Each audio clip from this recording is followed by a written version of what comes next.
What's going on, people of the internet? Welcome back to the channel. If you own a GoPro like this, you're probably making 3 common mistakes. So without further ado, let's get to it.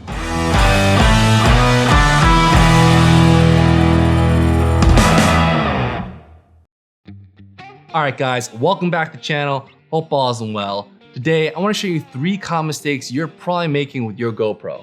So without further ado, let's get started with this video. Mistake number 1, and that's not getting sufficient light.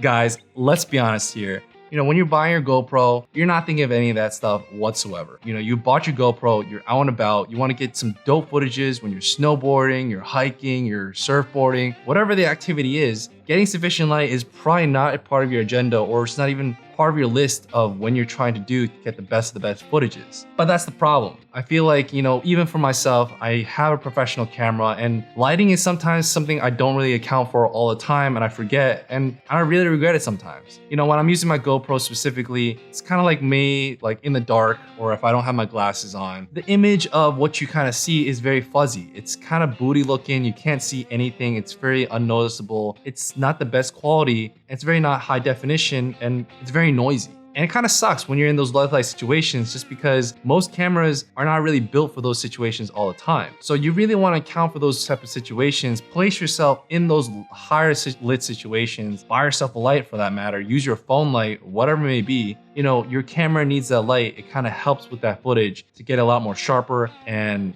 you'll get some high quality footages all the time.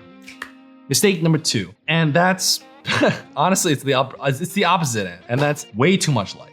Now, obviously, there's one end of not enough light, but when you're having too much light, the footage is way too overexposed. Kind of put it to perspective, if you're going outside, you have no sunglasses on, clear skies, sun's beating down, it's kind of unbearable, especially when you're out snowboarding like I do for my activities. If I don't have my goggles on, it's very, very bright when it's not cloudy, and it's very, very hard to see where you're going sometimes, or it's just my eyes get super tired. Very, very similar thing for your cameras. You want to be able to account for those situations as well. Getting overexposed footages, sometimes that footage is really unusable for that matter, and saves you some trouble. Maybe buy yourself some ND filters. Here they're called neutral density filters. I bought mine from Polar Pro. Really great stuff. They're detachable and everything. You take out the lens. They're really nice. Very useful for very sunny situations. There's 3 of them. I got them for the 7, and I also got them for 11, and they saved me a lot of stress and frustration, when I'm about to edit my footage. So I highly suggest you buy some ND filters. They don't cost too much, but if you're gonna be buying a $500 camera, I honestly probably would spend the extra $100, $200 for how much they are, just to kind of save you some trouble. Because if you're gonna spend that much money, you might as well spend the extra to kind of get yourself the best footages.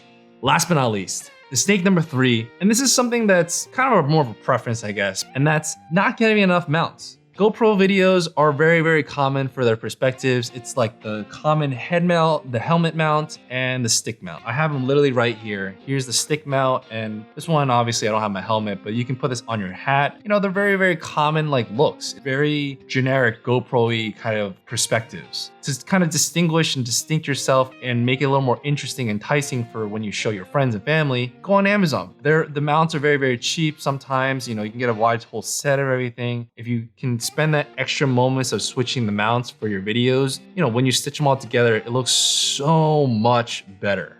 So I got 2 here. I have a car mount, which is like the suction mount thing.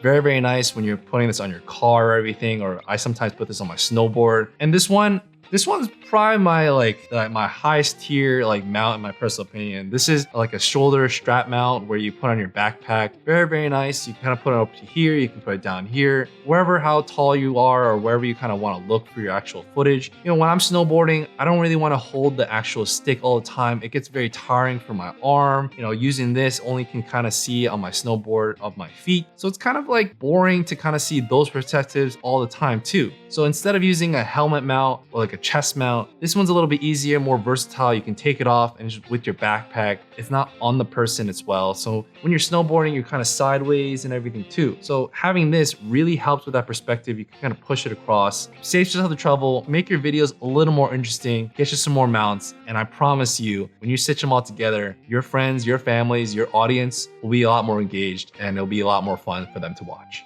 All right, guys, thank you so much for watching today's video. I love making these types of videos because sometimes, when I'm looking back when I bought the 7 and now I have the 11, all these GoPros really remind myself of like, what can I do better? And, when I don't have sufficient light, when I have way too much light, and honestly, when I don't have all the perspectives to make my videos more enticing, more engaging for you guys, I want to do better. But if you're into these types of videos, these types of mistakes, I'd love for you to hit this like button. It really helped me for the whole YouTube algorithm and my whole channel. Really appreciate it a lot. But if you make these mistakes as well, I'd love to hear it. If you have other GoPro mistakes you have also used, I'd love to hear them as well. And I'm sure if people pass by through this video, they would like to see it and also avoid those mistakes. So feel free to comment down below. So if you kind of like my videos, if you enjoy my types of adventures, my product reviews, and just all these mistakes, and just in general, who I am as a person, hit that subscribe button, hit that bell notification, and I'd love for you to be part of the journey. So I'll catch you in the next one. Take it easy, and God bless. Peace.